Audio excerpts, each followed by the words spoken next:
You're arguing with someone, words are flying. You have said some things, they have said some things. But just as you're about to hit them with the one thing, the thing you have been holding back, the thing that will cut deep, something happens, a distraction, an interruption. And just like that, the moment is gone. Now, what do you do? Do you bring it up later and look pity? Do you let it go? Even though it's still burning inside you, you still have the thought, but you can't use it anymore.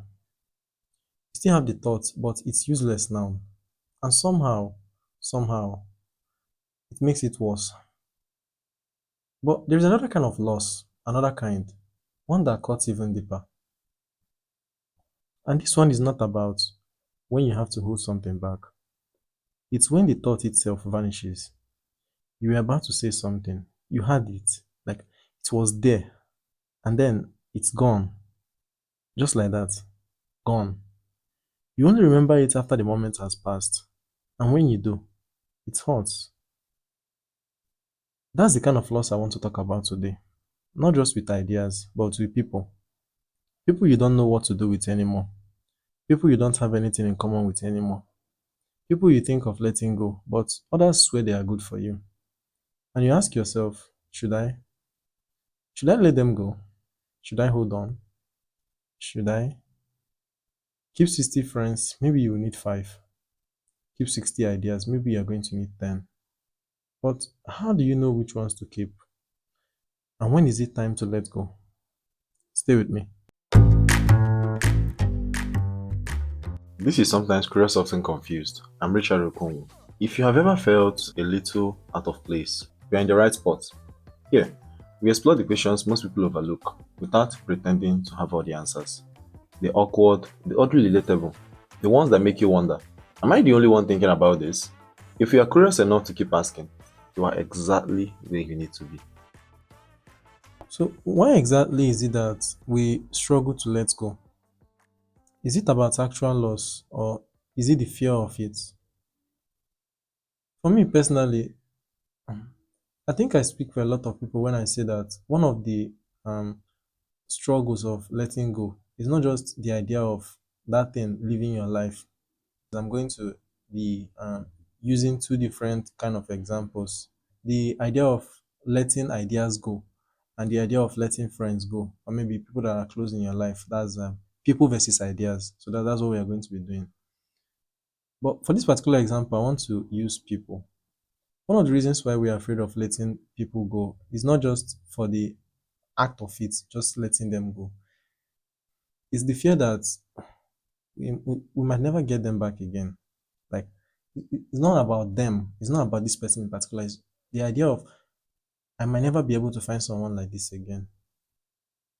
And that fear is very, very real. Like, it's cut deep. You know that this person, they are not what they used to be in your life. You're not what you used to be in their life. But this fear of missing out, fear of scarcity, what if I don't find someone that is as good as them anymore? That what if, it's very, very scary. And it's real. And it hurts. Because now you don't know what to do. You're uncertain. What do I do? Let them go. Keep them. And people are not like ideas. Ideas, you can, let an idea go and it will still come back. I mean, ideas don't have feelings. They don't have a body. They don't have emotions. Like, if we are being human in this conversation, you have to consider that people have emotions. You cannot just throw people out of your life and expect them to come back. It doesn't make sense. I mean, if it was done to you, you wouldn't like it. You cannot just keep jumping back into people's life and expect them to pretend like everything is okay. No, it's not okay. You left. You left. So this whole thing is about weighing whether or not it's important enough to let them go forever. Except you guys left each other on clear terms, like I'm not going to talk to you for this period of time and maybe we are going to reconnect and all those things. Those ones are not the ones we're talking about. We're talking about the ones with much more uncertainty. You don't even know what you're doing, you don't even know if you're making the right decision. You don't know if you will ever find someone like this because that's the fear that caused the deepest. What if I don't find someone like this ever again? There are these people we have in our lives that the only reason why we still have them around us, it might sound cruel, but the only reason why we have them is because we already have them. And there are these things that we have in our life that the only reason why we are holding on to them is because we have them.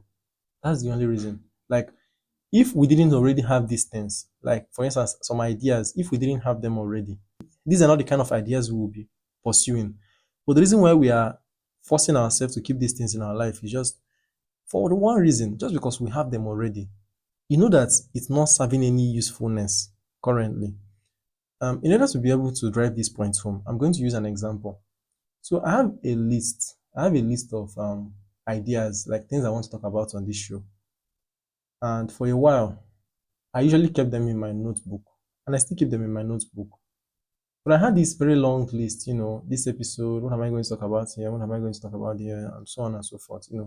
But anytime I want to revisit any of those ideas, there is this thought that, sneaks into my head. I will start thinking, this one is not good enough. This one is not good enough. Oyana Richard, since it is not good enough, let it go. Delete it from your notebook. But I can't. Because I'm afraid, what if I delete it and I never get to have that thought again in my mind? There are times that you have this one idea. There are some ideas that we get them in the weirdest places. I don't know if it's just me, but okay, it's not just me, obviously. I've seen people on the internet and they usually say things like that there are these ideas that only sneak up in your head when you're in the toilet. It happens. Seriously, if you have never experienced it, I wonder what you have experienced. There are these ideas that the only time that they are going to sneak up in your head is when you are in the restroom, when you're in the toilet. That's when they are going to come in. And if you're not with your phone, that's a debate for another day. That's a debate for another day. But if you have your phone close by, you have something like nobody goes into the toilet with a notebook. You only go there. The highest I've seen people go into the toilet with is their phone. So if you're in the toilet with your phone, you might, want to type it out. Maybe you want to use a voice note to, send it to yourself on WhatsApp so they don't lose this idea because you don't know if this idea is what is going to be groundbreaking. Like this is what is going to change everything that you have dreamt of. And that fear that it's never going to come back again. Like, what if I lose it and I don't get it? Oh my God, that fear is so real. Like, there are some other times that the reason why we don't want to let go of ideas is because like ideas and people actually fit into this. The reason why we feel like we shouldn't let it go is because of the amount of time we have already invested in it. And it makes sense. It makes sense. Even when you see that this thing is no longer serving any purpose for you, or this person is no longer serving any purpose for you. And when I say importance, I don't mean like some kind of groundbreaking importance, like you guys have to be fulfilling some kind of chores in each other's life. That's not the kind of importance I'm talking about. There are friends that we have for fun.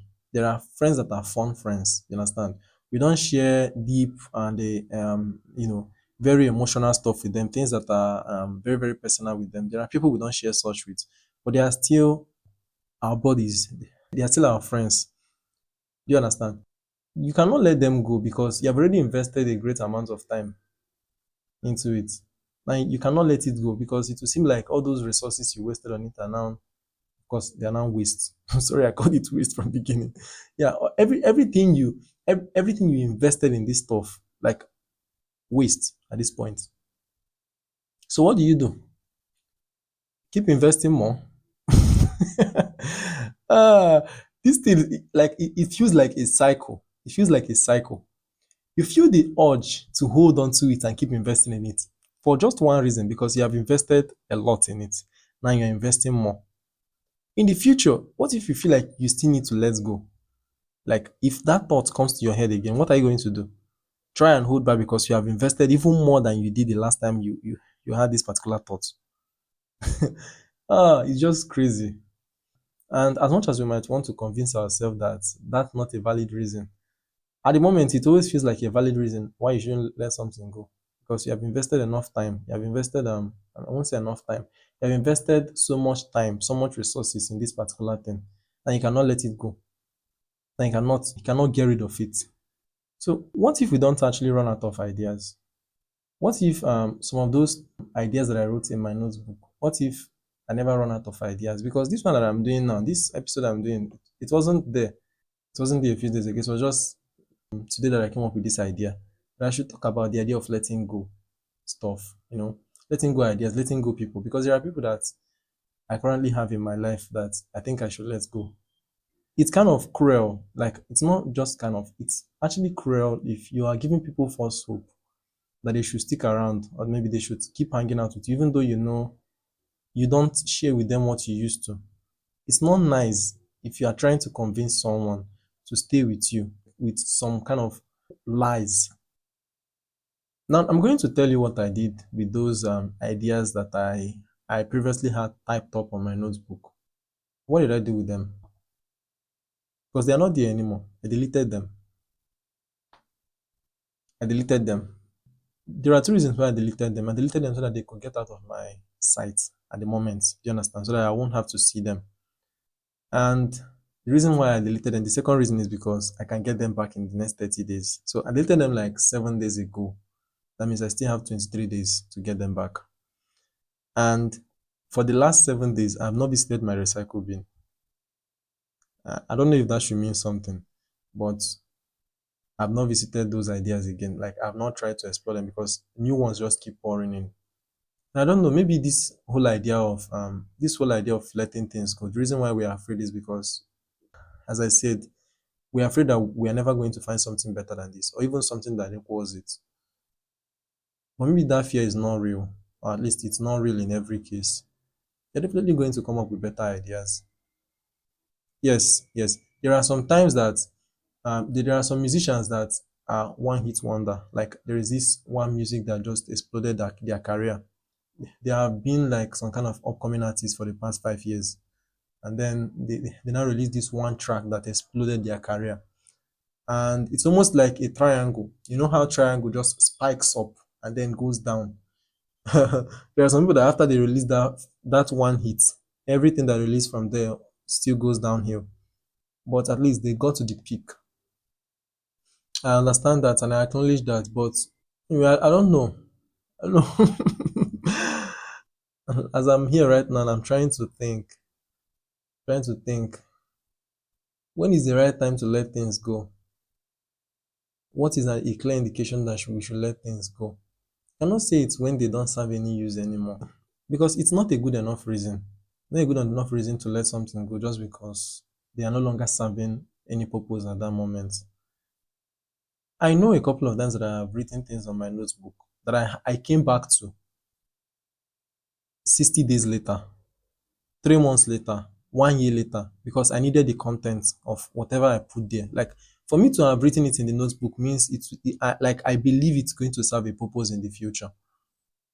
Sometimes it ends up not serving things. If you heard what I said in the hook, sometimes you keep 60 ideas and the only ones you're going to need are the 10, are just 10 from those 60 ideas. So how do you know the other 50 and discard them? This episode is unofficially brought to you by My own Instagram. Yes. SCOC pod. No, following it won't change your life, but it might add a few more dumb questions to your list. And honestly, isn't that worth something? Just open Instagram, type SCOC pod, that's SCOC pod, and hit the follow button. You can engage with the post, drop a comment, or just lock in the shadows like the professional overthinker that you are. Either way, I see you. Who knows? You might come across something that will make you question everything, or maybe not. Sounds fun, right? Go check it out. Again, SCOC pod. SCOC pod. Thanks for the support. I don't even know if these particular ones that I've deleted that are now in my trash, if I'm going to need them. I might need them when the 30 days have elapsed. What should I do? Should I bring them back? I mean, the idea that they no longer serve a purpose in the moment, it can actually be a very good idea. It can be a clear indication that you should let something go. The fact that they are no longer serving any purpose at the moment. And another clear reason why we are afraid of letting things go is because we are afraid of what could have been. What if I let this person go and they were supposed to be my soulmate? What if they are my soulmate? Sorry, not supposed to be my soulmate. There was this thing that I heard from a friend recently, I think last month. He said something about there is this belief that there is only one person made for you on this earth. I've heard it before. I've heard it before, but the way he said it, he was much more assertive. Like he was standing on that ground, like there is only one person that is meant for you on this earth. And if you miss that person, you have missed them. There is no other person meant for you, like your true soulmate. You can actually get married to other people. You can actually get married to other people, but those other people are like the wrong people for you. But there is only one person that is clearly meant for you. Then I call bullshit on that idea. Please. If I should hold that mindset, if I should hold that mindset, then I'm never going to let people go or let anything go in my life. My life, my room is going to be filled with things that I will never need in this life. And please don't do that. Stop keeping things around just because this is the only one that is ever going to be good enough for you. Yeah, there are a few times you are going to need them, but the odds are low majority of the time. You might never need them again. You might never need them again. There are some things that I download. And a very, very good example is podcast episodes. If you see my Spotify app now, you see almost how many, almost 100 episodes that I've downloaded. I don't even know why, like, I downloaded that much. It's not as if the show is going to go offline, like they are going to delete the entire thing and I'm not going to have access to it on Spotify anymore. I could have just added them to my playlist, so that I could download them in the future. But I have a lot of them on my Spotify app. Yeah, I know a couple of other reasons why I have them, but it's not the reason why I have them. It's the reason why I cannot let them go. Why is it I cannot delete them? Why can't I delete these things? I can download it tomorrow again. I can download that episode again. So, should we treat people the same way we treat ideas? You already know the answer. No, no. Put yourself in that person's shoes. These ideas that I deleted that are currently in my recycle bin, I can get them back within the next 23 days, right? It's not the same thing with people. People have emotions, like I said earlier. I want to talk about this one, and I don't know if I can speak of it enough. There is this one that happens where you know you don't want this person anymore. They know they don't want you anymore. But the people around you think they are the best for you. The only people that think that this person is the right person for you are other people, third parties. Not you, not this person, just other people. Of course, this one does not apply to ideas because ideas don't think. Ideas don't think. Why do I need to clarify that? But you understand what I'm talking about. So this one has to do with people. You know you like this person. Like you liked them before. You were interested in them before, but not anymore. Like maybe you're not attracted to them anymore. You don't want them anymore in your life. And hopefully they don't want you anymore.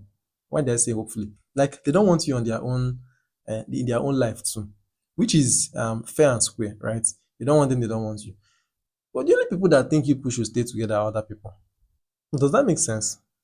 And there is no amount of explanation you want to give these third parties that, okay, I don't want them and they don't want me. We just don't think we are okay for each other.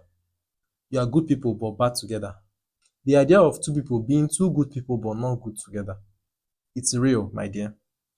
Two people can be amazing human beings, but they are not just okay for each other. It happens. They don't want this person or that this person doesn't want them. Try to respect people's intuition. How people come into this conclusion. It is those little things that matter, and those little things are not visible to outsiders. Obvious, they are not visible to. Yeah, it's only the two of you that know them. And sometimes they actually pile up from very very little things, very very minor problems. I promised in a previous episode that I was going to talk about friends that mean the world to us. Those kind of friends that are low maintenance friendships.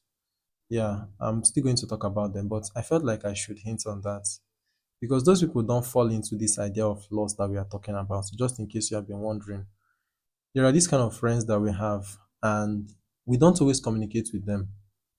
We don't need to keep maintaining this friendship. Like we don't need to keep pouring everything into this friendship. at every time. You don't have to be putting all the effort every second. We know that we have each other's back. You have my back, I have your back. I know that whenever I call you, you'll be there. You know that whenever you call me, I'll be there. Those are not the people we are talking about today. They are not lost friends. They are just low maintenance friendships. I just thought I should hint on that. Another thing that I don't want to skip is this idea of what is meant to be will be. There are some times that what is meant to be will be. There are times that what is meant to be will not be. But if what is meant to be, like if what is meant to stay does not stay, does that not mean it is not meant to stay? If this idea doesn't stay, if this person doesn't stay, maybe they were not meant to stay in the first place. Have you ever considered that? People talk about this idea of letting go and how we should just let go. People talk about it. And I don't like how people discuss that idea. Because they talk about it like it's something that is so easy. They'll be like, if you let go, everything will just work out. You think it is that easy? There is a song that I'm listening to by Betty and Rhodes. The song is titled Let It All Go. And there was a line in that song. They said, but if we are strong enough to let it in, we are strong enough to let it go. And as much as I like that line, and I like to try to use it to convince myself that there are things that if I was strong enough to let those things into my life, then I'm actually strong enough to let them go. Sometimes it's not the case because for things to come into our life, it's usually much more seamless. Accepting things into our life is much more seamless than letting them go. It takes less effort. It's subconscious. They just come into our lives. People, ideas, whatever it is, they just come in. But letting them go, it requires conscious effort. You know what you are doing. You cannot just close your eyes and they are gone. I don't know if it works that for some people, but like it's not real. It's very, very difficult. So if you're having difficulty letting things, I want you to know it's universal. Whether it's a person, whether it's ideas, especially when it is people. Sometimes there are people that are not meant to stay in your life. As I'm speaking to you right now, I'm speaking to myself because this podcast is kind of like a journal to me. This is me telling myself and to you listening to this that there are things that are not meant to stay in our lives. There are things we are meant to let go. There are people that we are meant to let go. Yes, the most difficult part is knowing which one to let go and which ones to keep. What if the ideas that we delete, what if there is no trash in real life? Like, of course, there is no trash in real life. What if the people that we let go, we cannot get them back, but we need them? One thing I know is that it's not fair to treat people the way you wouldn't want to be treated. So if you know that you wouldn't want people to keep you around in their life if they didn't need you, like if you were of no use to them, if you were of no importance to them, and that the only reason why this person is keeping you in their life is because they are afraid of losing you. They don't know if they can ever get you back. I don't think anyone likes that. And if you don't like it, then why do it to people? Yeah, trust, hope. Sometimes it's false hope because sometimes we keep hoping and they never come back. Sometimes we never get them back. We have lost them, you know. This whole topic, like this whole topic is just filled with scales, as in scales, weighing scales that you use to measure with. Which one is much more important to you? Which one do you think will be more important in the next 5 years? Which one do you think will be more important in the next 10 years? Maybe I should go and retrieve those ideas that I deleted from my notebook. Maybe I should archive them instead. Maybe I should archive them. Maybe I shouldn't delete them. Archive was something I should have considered. Maybe I should have archived them so that they are out of sight, but I can still get them back. Because if they are in the archive section, I still have them, and they are not going to disappear in the next 30 days. They are there, but they are a little out of sight. So yes, maybe that's what I should do with the ideas. But what do I do with people? Because there is no archive button in real life. I cannot just archive people. People have emotions. So what do I do? What do you do? How have you been able to handle that? Has it happened to you before? I would like to know. Leave it as a comment on Instagram. Send it to me as a DM on Instagram. Share your thoughts with me. And hopefully it's going to trigger a new episode because I like admitting that I don't have everything figured out. And this particular thing, I don't know what to do with it. So even if you got nothing from this episode, I want you to know that if you are, struggling with the thought of letting things go and everyone has just been screaming at the top of their voice, let them go, let them go. I want you to know that I know how difficult it is. It's very, very difficult. But how have you been handling it? Because you are surviving, right? If you're not surviving, you'll not be listening to this episode. So how have you been able to handle it so far? I'd still love to hear that. You can also send it as an email, I already suggested Instagram. Maybe this whole idea of letting things go is not about forgetting. Maybe it's about trusting that the right things will return when they are meant to. Thank you so much for listening to this episode. I really appreciate. I really, really appreciate. And take care.